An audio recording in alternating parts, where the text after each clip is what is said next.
नमस्कार, मैं हूं विशाल शर्मा और आप देख रहे हैं मनी सेंट्रल। ये एक ऐसा शो है जहां हम गवर्नमेंट पॉलिसीज से लेकर इकोनॉमी, शेयर बाजार और पर्सनल फाइनेंस यानी आपकी जेब से जुड़े मसलों पर बात करते हैं।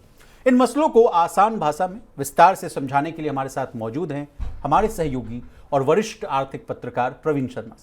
सर, आपका मनी सेंट्रल में बहुत स्वागत है। शुक्रिया विशाल।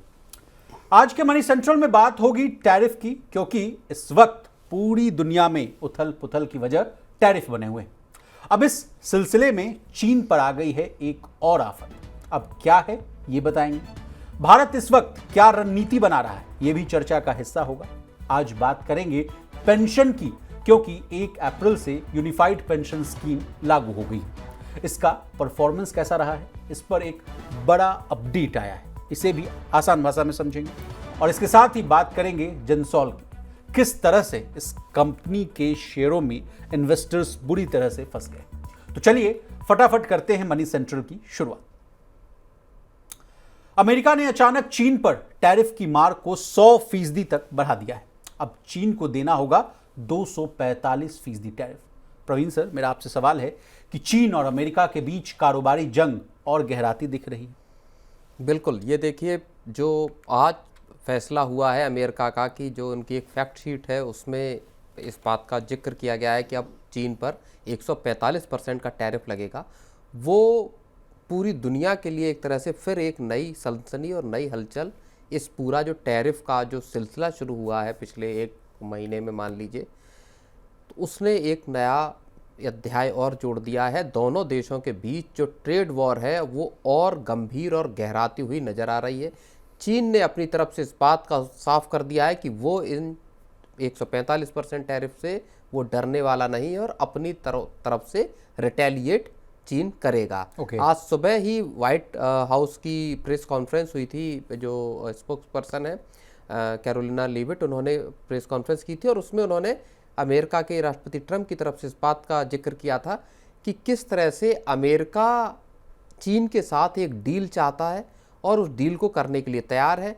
उन्होंने कहा था कि अब चीन के ऊपर है कि वो क्या फैसला लेता है, क्या निर्णय लेता है, क्योंकि अंत में फैसला चीन को करना है। बॉल चीन के पाले में है, ये साफ तौर पे अमेरिका की तरफ से कहा गया था। और उसके ठीक बाद 145% के टैरिफ की, 145% टैरिफ तो पहले से था, उसको 100% और बढ़ा के 245% टैरिफ कर दिया गया। तो 245% के टैरिफ का फैसला ठीक उसके बाद आया। इस चीज ने पूरी दुनिया में हालात एकदम से फिर से चेंज किए। भारतीय बाजार हालांकि गिरते गिरते फिर संभले और उनमें एक तेजी, मामूली तेजी भले सही, लेकिन वो दिखाई दी। लेकिन कुल मिला के दुनिया भर में ट्रेड और टैरिफ को लेके चीन और अमेरिका के बीच की जो जंग है वो इस वक्त एक गंभीर शक्ल लेती हुई नजर आ रही है। सर, ये तो बात हुई अमेरिका की, लेकिन इस पर जो चीन का जो वक्तव्य आया है, जो रिएक्शन आया है, वो भी हम जानना चाहेंगे आपसे। कि देखिए, एक तो उन्होंने कहा कि चीनी मंत्रालय ने कहा कि शेर के गले में बंधी घंटी को सिर्फ वही इंसान खोल सकता है जिसने उसे बांधा है। अमेरिका अपनी गलतियों को सुधारने के लिए एक बड़ा कदम उठाए, रेसिप्रोकल टैरिफ की गलत प्रथा को पूरी तरह से रद्द करे और आपसी सम्मान के रास्ते पर लौट आए। कैसे देख रहे हैं सर आप इस? नहीं, देखिए, ये तो चीन अपनी तरफ से इन चीज़ों का जिक्र कर सकता है, क्योंकि ट्रेड वॉर में चीन फंसा हुआ है, चीज़ें ज़्यादा स्टेक पर चीन की है। अब सम्मानजनक क्या चीज़ें होती हैं? सम्मानजनक तो ये बात हुई कि आप अगर 10% टैरिफ पर सामान अमेरिका को भेज रहे हैं तो अमेरिका का सामान भी आप 10% पे ही लीजिए। सम्मानजनक तो बात ये हुई कि आप जितना टैरिफ आप ले रहे हो उतना ही टैरिफ आप दूसरे देश से लीजिए। ये नियम तो गड़बड़ जान पड़ता है कि आप तो चाहते हैं कि आपका सामान दूसरे देश में जाए 10% टैरिफ पर, और दूसरे देश का वही सामान अगर आपके देश में आ रहा है तो आप उस पर 100% टैरिफ लें। तो वहां पे तो सम्मानजनक, और इसी चीज को ट्रंप बार बार कहते हैं कि चीन जो है वो एब्यूसिव ट्रेड प्रैक्टिसेस को अपनाता है और वो दशकों से इस तरह की चीजें चली आ रही हैं। तो जाहिर तौर पर एक लंबा वक्त अब गुजरा है। अब अमेरिका को लगता है कि जो दुनिया भर का जो मैन्युफैक्चरिंग का है या दुनिया भर का जो ट्रेड का हिसाब किताब है उसमें सर्विसेज के मामले में अमेरिका जाहिर तौर पर अव्वल है। चाहे गूगल हो, चाहे माइक्रोसॉफ्ट हो, चाहे मेटा या सोशल मीडिया से जुड़ी कंपनियां हो, टेक्नोलॉजी की सर्विसेज देने वाले में मामले में अमेरिका सबसे आगे है। लेकिन गुड्स का, चाहे एग्रीकल्चरल गुड्स हो, चाहे मैन्युफैक्चरिंग मशीनरी, बाकी चीज़ें हैं, अमेरिका वहां पर चीन के सामने कमजोर पड़ता हुआ नजर आता है। एग्रीकल्चरल प्रोडक्ट्स हो गए, तो वहां अमेरिका चाहता है कि अब एक आप बराबरी का हिसाब किताब शुरू करें।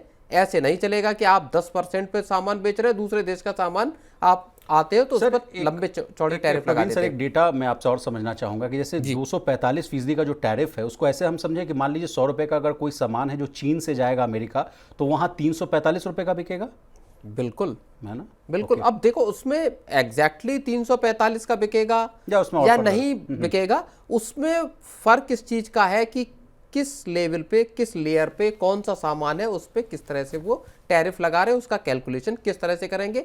डायरेक्ट 245% का टैरिफ लगेगा, ये चीजें अभी जब निकल के आएंगी तब पता चलेगा।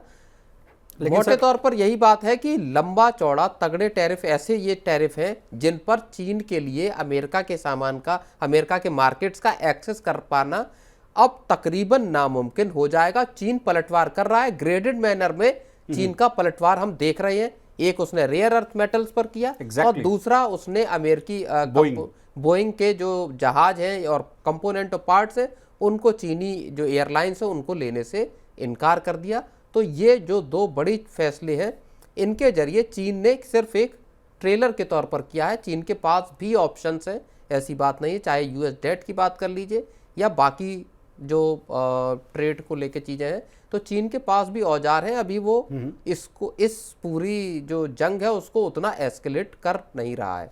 सर, अब इस पिक्चर में भारत को लाना बहुत जरूरी है। कहा जा रहा है, खबरें आ रही हैं कि वित्त मंत्री निर्मला सीतारमण अगले हफ्ते यूएस दौरे पर जा सकती हैं। 21 से 26 अप्रैल को यूएस दौरे के दौरान वित्त मंत्री की जो है मुलाकात वर्ल्ड बैंक ग्रुप के साथ होगी, यानी वहां बैठक हो सकती है उनके साथ। इसके अलावा इंटरनेशनल मॉनेटरी फंड, यानी जिसको आप आईएमएफ के नाम से जानते हैं, आईएमएफ की स्प्रिंग मीटिंग में भी वित्त मंत्री शामिल हो सकती हैं। और ये भी खबर आ रही है सर, सीएनबीसी आवाज़ के हिसाब से मैं आपको बता रहा हूँ, एक्सक्लूसिव खबर है उनकी, लेकिन हम लोग उनको कोट कर रहे हैं कि भारत अमेरिका जो प्रस्तावित बीटीए है, यानी जो बायलैटरल ट्रेड एग्रीमेंट है, उस पर भी चर्चा कर सकता है। और फिर यूएस रेसिप्रोकल टैरिफ पर बातचीत हो सकती है। यूएस ट्रेजरी सचिव जो हैं उनके साथ वित्त मंत्री की मुलाकात हो सकती है। इतना ही नहीं सर, यूएस इन्वेस्टर्स और दिग्गज जो सीईओ हैं उनके साथ भी वित्त मंत्री की मुलाकात हो सकती है। तो मैं आपसे समझना चाह रहा हूं सर कि चीन अमेरिका की इस लड़ाई में भारत कहां स्टैंड लेता हुआ दिख रहा है, उसको क्या फायदा हो सकता है। ये जो मुलाकात, इसके पहले भी हम लोग जो पूरा क्रोनोलॉजी अगर हम समझ पाए सर, सबसे पहले जब ये 2 अप्रैल को लागू किया गया उस समय कहा गया कि घबराइए मत, पीयूष गोयल साहब कहते हुए दिखे कि मदर ऑफ ऑल डील्स करते हुए हम नजर आएंगे। उसके बाद टीओआर पर सहमति बनी, टर्म्स ऑफ रेफरेंसेस में, उसमें प्रधानमंत्री मोदी साहब भी इन्वॉल्व थे। फिर वहां से भी जो रिप्रेजेंटेटिव थे वो भी आते हुए दिखे अमेरिका से। उसके बाद ये भी खबरें आ रही थी कि भारत का जो एक प्रतिनिधि दल है वो फिर से अमेरिकी दौरे पर जा सकता है। लेकिन अब तो बड़ी खबर आ रही है कि सर वित्त मंत्री खुद जा रही हैं। नहीं, बिल्कुल। देखिए, इस पूरी जो टैरिफ की कवायद शुरू हुई है, इसमें भारत सरकार लगातार एक एक्टिव रोल में दिखाई दे रही है। सरकार ने एक तो बड़ा, जिसको कहें कि हम एक अप्रोच इस तरह की अपनाई कि अमेरिका के सामने अड़ने की बजाय सरकार ने एक समझौता करने की रुख को तरजीह दी है जी। पीयूष गोयल अमेरिका गए, बाकी आपने बताया कि अमेरिकी यूएसटीआर की टीम भारत आई, चर्चाएं हुई, बहुत सारे मामलों पे असहमति है, बहुत सारी चीज़ों को थोड़ा सा दोनों देश आपस में सुलझाने को तैयार है। और उसी क्रम में अब वित्त मंत्री निर्मला सीतारमण का अमेरिकी दौरा प्रस्तावित है 21 से 26 अप्रैल के बीच में। अब इस दौरे में जाहिर तौर पर बात है कि सरकार का पूरा एक्टिव जो रुझान है, पार्टिसिपेशन है, वो इस मसले पर है कि किसी तरीके से एक अंतरिम डील अमेरिका के साथ अचीव कर ली जाए।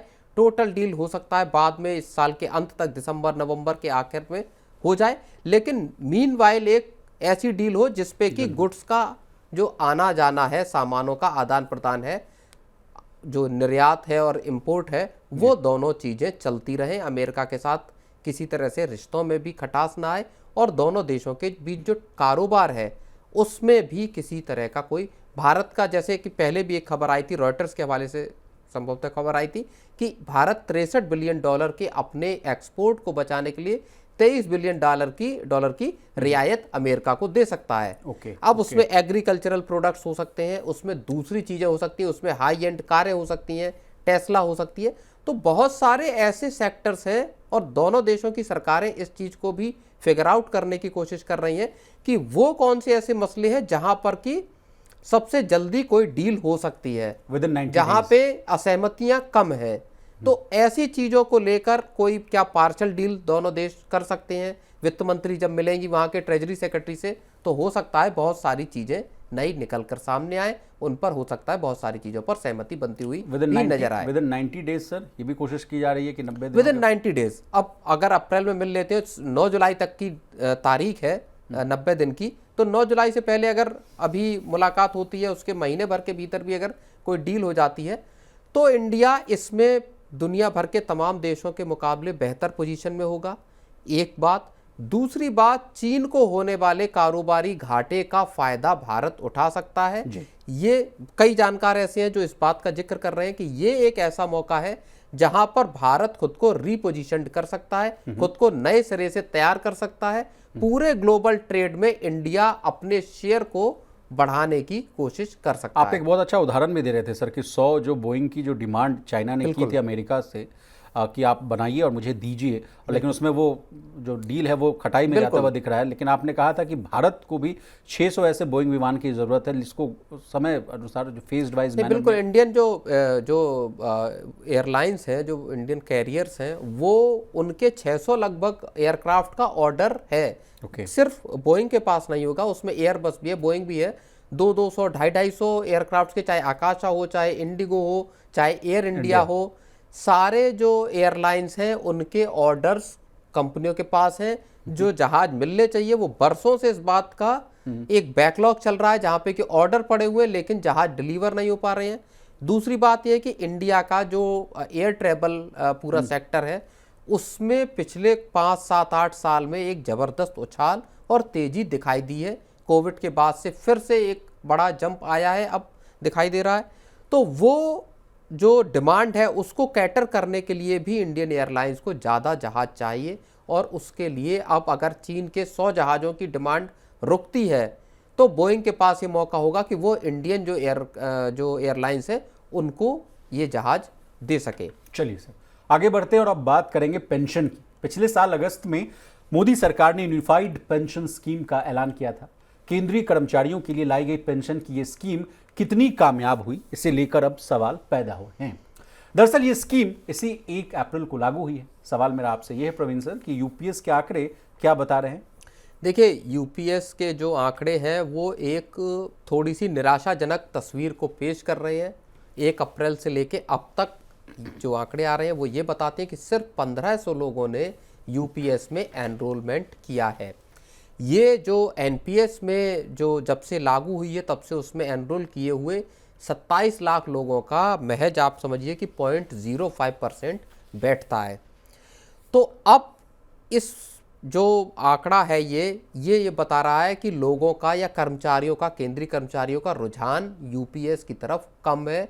लोग इसको, जो कर्मचारी हैं वो नाप तोल कर रहे हैं और संभवतः इससे रुके हुए 30 जून तक की इसकी डेडलाइन है, जहां तक जिस पीरियड में 3 महीने के भीतर आप इसको जिसमें अपने आप को एनरोल कर सकते हैं, एनपीएस से यूपीएस में स्विच कर सकते हैं।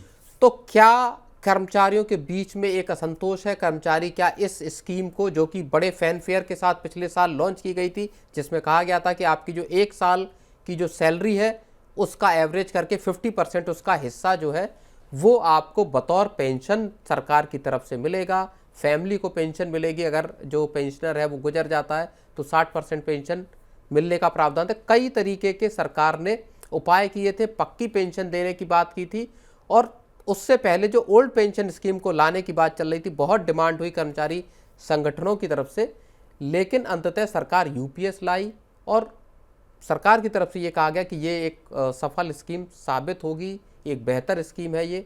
लेकिन अभी के जो नतीजे आ रहे हैं वो ये बता रहे हैं कि इस स्कीम को लेके कर्मचारी उतने उत्साहित नजर नहीं आ रहे हैं। जी सर, आपने ठीक कहा कि यूपीएस की जो 5 खूबियां थी उनको खूब गिनवाया गया था। अगस्त के महीने में कहा गया था, जैसा आपने बताया कि 50% जो है एश्योर्ड पेंशन की बात की थी। 25 साल से कम नौकरी पर उसी अनुपात में पेंशन मिलने की बात की गई थी। अगर 25 साल से कम है और 10 साल से ज़्यादा सर्विस है तो उसके अनुपात में भी आपको पेंशन मिलेगी। ये भी कहा गया था सर कि 10 साल या ज़्यादा नौकरी करने वाले को मिनिमम हम 10,000 पेंशन भी देंगे। और आपने वो बता ही दिया फैमिली पेंशन वाली बात सर कि 60% मिलेगा। लेकिन पेंशन के अलावा एक और खूबी थी कि पेंशन के अलावा आपको लमसम अमाउंट भी देने की बात थी। अगर मान लीजिए किसी कर्मचारी ने 10 साल 3 महीने नौकरी की है तो उसे 10 साल की सैलरी और डीए का 10% हिस्सा बतौर लमसम अमाउंट दिया जा रहा था। लेकिन सर, मैं लगातार पेंशन वाले मामले को 8वें वेतन आयोग, 7वें वेतन आयोग को लेकर और तमाम चीज़ों को मैं बहुत गहराई से नापता हूँ, देखता हूँ, तो उसमें मैं पाया सर कि वो जो उनका जो हैशटैग जो चलता था कि no UPS, no NPS, only OPS, वो बात पे वो लोग अडिग हैं। और क्यों विरोध हो रहा है सर, वो भी मैं 2-3 अभी जस्ट मैं मनी सेंट्रल करने से पहले उनसे बात भी कर चुका हूं। वो कह रहे हैं कि देखिए, एनपीएस के तहत जो पेंशन जो है वो शेयर मार्केट पर निर्भर रहता है। जिस तरह से अभी जो ग्लोबल अनसर्टेनिटीज़ है, बाजार गिरा हुआ है, वो कह रहे हैं कि शेयर मार्केट में पेंशन का एक हिस्सा आप निवेश कर लेते हैं, फायदा नहीं होता है तो पेंशन हमारी कम हो जाती है। ये बहुत बड़ा समस्या है। और जबकि वो भी कह रहे हैं, तीसरी पॉइंट उन्होंने ये उठाया है प्रवीण सर, कि एनपीएस के तहत जो कर्मचारियों को सैलरी से जो पैसा है वो कटवाना पड़ रहा है, जबकि ओपीएस में ऐसा व्यवस्था नहीं था। वो कह रहे हैं कि बिना पैसा कटे ही एक मुश्त हमको पेंशन मिल जाती थी, तो इसलिए इसका विरोध हो रहा है। लेकिन हालांकि इसमें दूसरा पक्ष ये भी है, जो मैं कहूँ कि इसके फायदे की जो कुछ बातें हैं वो भी मैं आपको बता दूं, कि सरकार जो है पेंशन के लिए कर्मचारियों का जो वेतन का 14% पैसा पहले देती थी, लेकिन उसको बढ़ाकर सरकार ने कहा कि हम 18.5% करते हैं। एनपीएस के तहत पहले जो कहा जा रहा था कि अगर कोई इनरोल्ड कर रखा है एनपीएस के तहत, अगर उस कर्मचारी की मृत्यु हो जाती है सर, तो फैमिली पेंशन का कोई प्रावधान नहीं था। लेकिन इस बार सरकार ने कहा कि नहीं, हम 60% आपको पेंशन देंगे। और कम से कम जो मिनिमम पेंशन वाली बात आपने कही दी कि 10,000 का जो मिनिमम पेंशन है वो देने की बात है। तो ओवरऑल अगर पूरे सार को अगर हम समझना चाहें आपसे सर, तो कैसे देखें इस? नहीं, देखिए, पुरानी पेंशन के बावजूद सर मात्र 1500 लोग ये कर रहे हैं और तमाम 23 लाख कर्मचारी हैं केंद्रीय कर्मचारियों का। ये जो आंकड़ा देखे, अभी तो फिलहाल जो यूपीएस है वो केंद्रीय कर्मचारियों के लिए लाया गया है। राज्य सरकार जो है हालांकि अपना राज विचार करके अपना कर सकते हैं, लेकिन ये बहुत ही चिंताजनक ये रेशियो है, मात्र 1500। बिल्कुल, देखिए, टोटल फेल्योर है। बिल्कुल, देखिए, जो कर्मचारियों की डिमांड है वो वाकई में ओल्ड पेंशन स्कीम के लिए है, और उसके जो बेनिफिट्स हैं जाहिर तौर पर सरकार को एक दूसरे अगर लहजे से अगर आप समझें तो सरकार शायद अपने खजाने को अगर देखती है तो वो वादे को पूरा करना, ओल्ड पेंशन स्कीम के वादे को पूरा करना सरकारों के लिए अब आसान नहीं है। जिस हिसाब से सरकारों के खर्च हैं उस हिसाब से अगर आप देखें तो वो खजाने पर बोझ बनते हैं। पुराने कुछ राज्यों ने लागू करने की कोशिश की, उन राज्यों में अगर आप देखेंगे तो वित्तीय हालात राज्यों के ठीक नहीं है। ऐसे में सरकार के सामने एक बैलेंस करने की भी चुनौती थी। एक और बात है, जब ओल्ड पेंशन स्कीम को लेके सबसे ज़्यादा आंदोलन था, सबसे ज़्यादा चीज़ें चल रही थी, तब 3 राज्यों में चुनाव हुए थे, आपका राजस्थान, मध्य प्रदेश और छत्तीसगढ़ में जी। उन तीनों राज्यों के चुनाव में बीजेपी को सफलता मिली। बाकी की जो पार्टियां थी उन्होंने ओल्ड पेंशन स्कीम को लंबे चौड़े तरीके से उठाया। इसके बावजूद जब जीत भारतीय जनता पार्टी को हुई तो सरकार को एक बात ये लगी कि ये मसला उतना बड़ा है नहीं। लेकिन फिर हुए आपके चुनाव लोकसभा चुनाव में पुरानी पेंशन का मसला ज़्यादा बड़ा था नहीं। अगर आप उस पूरे कैंपेन को, बाकी चीज़ों को देखेंगे, मसला था नहीं। लेकिन भारतीय जनता पार्टी को चूंकि उम्मीद ये थी कि अब की बार 400 पार का नारा लगा, 400 सीटें आएंगी, लेकिन 240 सीटें आई। तब सरकार को फिर लगा कि कहीं ऐसा तो नहीं कि कर्मचारियों के भीतर एक इस बात को लेकर रोष है, नाराजगी है। और उसी के तहत फिर आप जून में सरकार बनी थी, जुलाई और अगस्त 2 महीने के भीतर टीवी सोमनाथन की अगुवाई में बनी हुई थी ये कमेटी, जिसने यूपीएस को पेश किया, उसकी मॉडलिटीज तय की और फिर उसको उतारा गया। अब मसला इस बात का है कि क्या सरकार ओल्ड पेंशन स्कीम ला सकती है? तो आप ये मान कर चलिए कि ये तकरीबन नामुमकिन है कि सरकार पुरानी पेंशन स्कीम को पेश कर पाए, क्योंकि उसके खजाने पर जो बोझ है वो इतना ज़्यादा है कि प्रैक्टिकल तौर पर सरकार के लिए तकरीबन नामुमकिन है कि उसको लाए। कुछ राज्यों में लाकर उसके प्रयोग करके देखे जा चुके हैं। अब तो विपक्ष भी इस बात की मांग नहीं करता कि पुरानी पेंशन लाई जाए। तो मौजूदा हालात ये इसके एक और कारण भी हो सकते हैं प्रवीण सर, कि जिस तरह से हमारी जो लिविंग स्टैंडर्ड बढ़ी है और लाइफ एक्सपेक्टेंसी का जो रेट है वो भी बढ़ चुका है, तो लोग अब हैं कि ज़्यादा जी रहे हैं। लोगों की जो औसत आयु है, मतलब वो देखिए 70+ है, 75+ है। तो इस वजह से भी सरकार सोच रही है कि हम क्यों ही ये लाइबिलिटी अपने ऊपर डालें। नहीं, सरकार देखिए, सरकार सबको एक बराबरी के हिसाब से सोशल सिक्योरिटी मुहैया कराना चाहती है। अब इसका लार्जर अगर हम पर्सपेक्टिव देखें तो उस हिसाब से मैं आपको बता रहा हूँ। उसका एक हिस्सा हो गए आपका सरकारी कर्मचारी, केंद्र सरकार के कर्मचारी हो गए, फिर राज्य सरकारों के कर्मचारी हो गए, डिफेंस पर्सनल हो गए, सीएपीएफ के लोग हो गए, जो पैरामिलिट्री फोर्सेस के हो गए। एक तबका वो हो गया। एक तबका कौन हो गया? ऑर्गेनाइज्ड सेक्टर के मजदूरों का, जिसमें जिन लोगों के पीएफ कटते हैं, जी। ईपीएफओ के साथ जो जुड़े हुए हैं। फिर एक तबका ऐसा होगा जो अनऑर्गेनाइज सेक्टर का के साथ काम कर रहा है, डिलीवरी बॉयज हो गए, बाकी गिग वर्कर्स हो गए, बाकी के जो मजदूर हो गए, ये हो गया। फिर एक तबका ऐसा आता है जो काम काजी नहीं है, जो घर पर है, मान लीजिए गांव के देहात का किसान है, मजदूर है, इस तरह के। सरकार की अप्रोच पिछले कुछ वक्त में इस तरह की रही है कि समाज के हर तबके तक किस तरह से हम एक सोशल सिक्योरिटी बेनिफिट मुहैया करा सकते हैं। उसी के तहत यहाँ पर आपको यूपीएस सरकार ने पेश की, जो केंद्र सरकार कर्मचारी, और फिर उसको राज्यों में भी लागू किया जाएगा उनके लिए। एनपीएस की व्यवस्था आपकी जो पीएफ के जरिए और बाकी व्यवस्था एनपीएस की आपके जो ईपीएफओ से जुड़े हुए वो सारे हैं।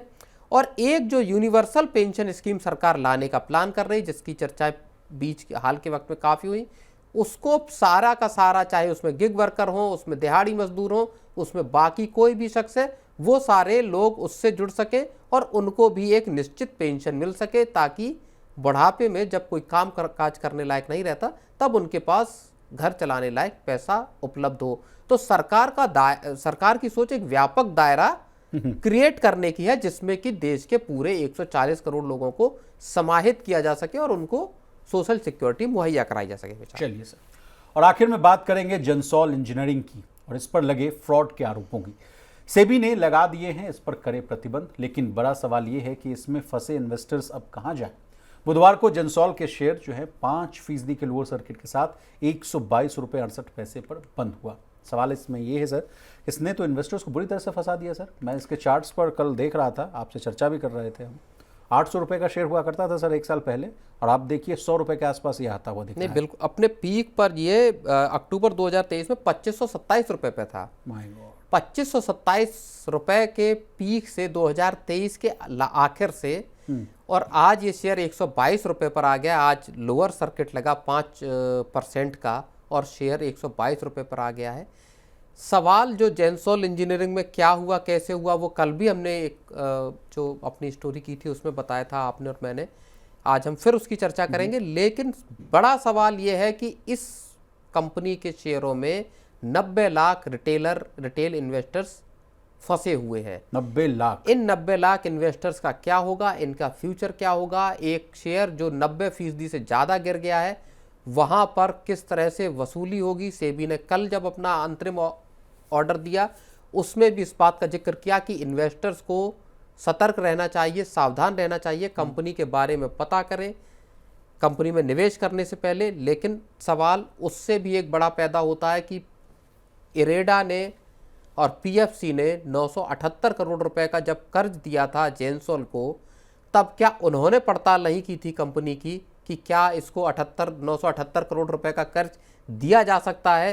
क्या वहाँ पे 200 करोड़ रुपए के जो फंड डाइवर्जन की बात है, जिसमें माना ये जा रहा है कि जो प्रमोटर्स हैं अनमोल जग्गी और पुनीत जग्गी, उन्होंने द कैमेलियाज में डीएलएफ के जो गुड़गांव का सबसे पॉश और हाल के वक्त में स्टार्टअप्स के जो ओनर्स हैं जो गुड़गांव में रह रहे हैं, उनके बीच सबसे ज़्यादा लोकप्रिय मशहूर और एक तरह से एस्पिरेशन जो है वो वहाँ घर लेने की है।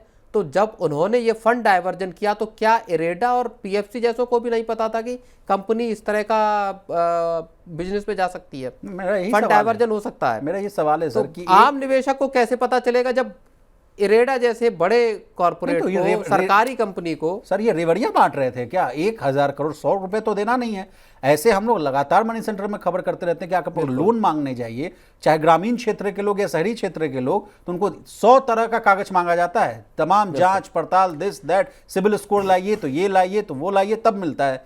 और ये 1-1000 करोड़ दे दिया जा रहा है कि आप जाइए बाबू साहब और 100 करोड़ का फ्लैट खरीदिए और रहिए। इस जो कहानी के अनफोल्ड होने की शुरुआत हुई है इस साल मार्च से। मार्च में इकरा और केयर जो 2 रेटिंग एजेंसियां हैं, उन्होंने कंपनी की जो रेटिंग है उसको डाउनग्रेड कर दिया था और ये कहा था इसकी इस बात को लेकर चिंता है कि क्या ये कंपनी अपने जो कर्ज लिए गए हैं इनको चुका पाएगी या नहीं।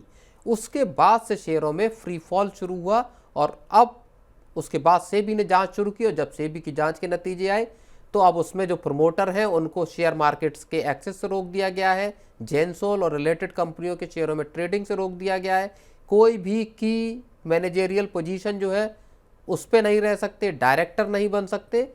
लंबे चौड़े प्रतिबंध अब सेबी को लगाने पड़े हैं।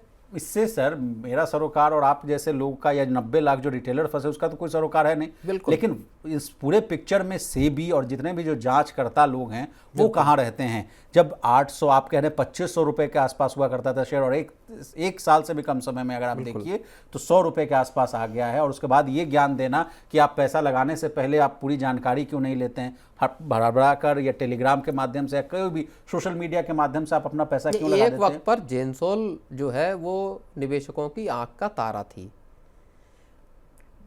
उस दौरान शेयर भी भागा, इन्वेस्टर्स भी जमकर आए, और उसके बाद जब ये कलई खुली अभी मार्च में आके, तो एक तरह से जो पूरी की पूरी बुनियाद है वो धराशायी हो गई। हुआ क्या प्रवीण सर, मैं आपसे ये भी जानना चाहता हूँ कि जेंसोल की मतलब असल जो आपने बीमारी पकड़ी क्या है, इसमें क्या खेल हो रहा था? इसमें डाइवर्जन किया है अपनी एंटिटीज के जो इस्तेमाल करके, और उस पैसे का 200 करोड़ रुपए लगभग ऐसा है जिसको सेबी ने अपनी जांच में पाया है कि उसको का गलत इस्तेमाल हुआ है। सीधे तौर पर अगर हम साफ शब्दों में कहें, गलत इस्तेमाल हुआ है।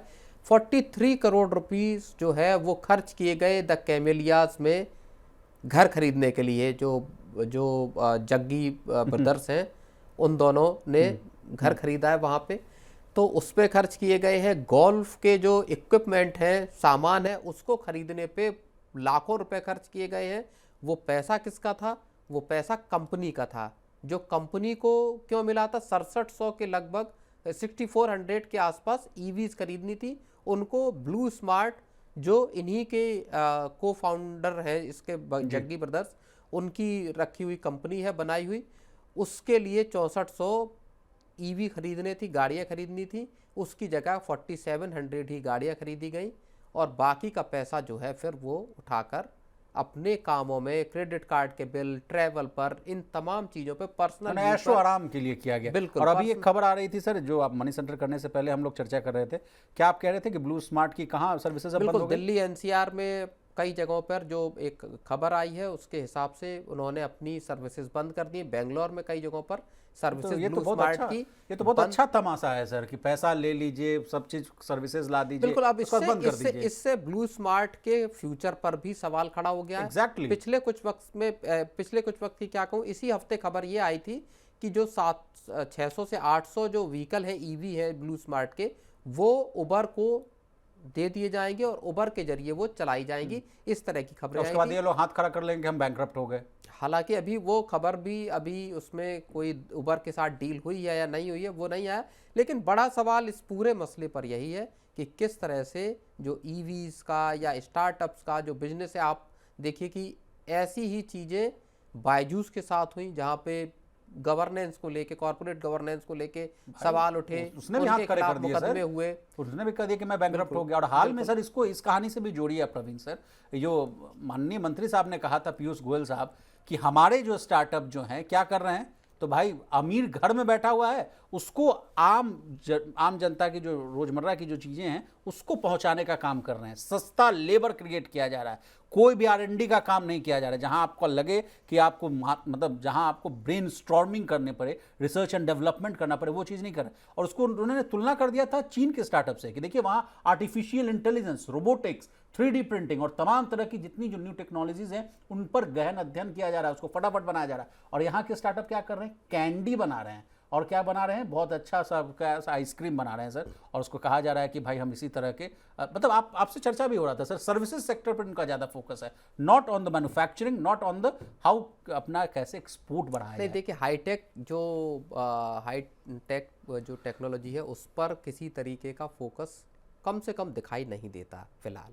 दूसरी बात जो है, और जो ज़्यादा चिंता पैदा करने वाली बात है, बाकी बातें आपने बताई कि किस तरह से Insta delivery, quick delivery, food delivery, कपड़ों की डिलीवरी, इस तरह के बिजनेसेस में, ग्रॉसरी की डिलीवरी, इसमें भारत के स्टार्टअप्स ज़्यादा इन्वॉल्व होते हुए नज़र आते हैं। एक बात। तीसरी बात यह है कि जो चिंताजनक बात ज़्यादा ये है कि जो स्टार्टअप्स के ओनर्स हैं, अगर आप 43 करोड़ या 100 करोड़ का अगर आप कोई घर खरीदते हैं तो वो ये बताता है कि आपकी मानसिकता क्या है। आप जो फंडिंग है, जो पैसा है, उसका इस्तेमाल पर्सनल ऐशो आराम के लिए करना चाहते हैं। कर आप क्या कर सकते हैं, कर आप ये सकते हैं कि आप उसी पैसे का इस्तेमाल R&D पे कर सकते हैं, उसी के जरिए हाईटेक कोई और बिजनेस खड़ा कर सकते हैं, उसके जरिए आप प्रोडक्ट्स मैन्युफैक्चर कर सकते हैं, कुछ नया डेवलप कर सकते हैं। इनोवेशन डेवलपमेंट यहाँ पर जो इंडियन स्टार्टअप्स हैं वो थोड़े से कमजोर और हल्के नजर आते हैं। एडटेक्स का इसी तरह से दौर शुरू हुआ था 2 साल 2.5 साल पहले की बात है, जब कोविड आया था, आप समझिए 2020-21 के आसपास जी। जितना भी जिनको भी थोड़ा IIT से पढ़ के निकले थे या बाकी, उन सब ने एडटेक खोल लिए थे, एजुकेशनल टेक्नोलॉजी वाले आपके एप्स। बायजूस था, उसमें बहुत सारे थे।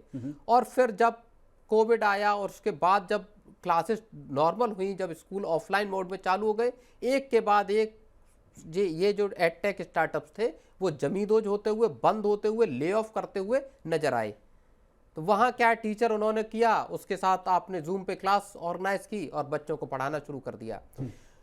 कुछ नया इनोवेशन करना, नए जो टेक्नोलॉजी है उसका इस्तेमाल करना, उस मामले में हमारे जो स्टार्टअप ओनर्स हैं वो पिछड़ते हुए साफ तौर पर नजर आते हो। जो पीयूष गोयल की बात ने जो बात कही, वो बात एक हद तक उससे इत्तेफाक आप रख भी सकते हैं।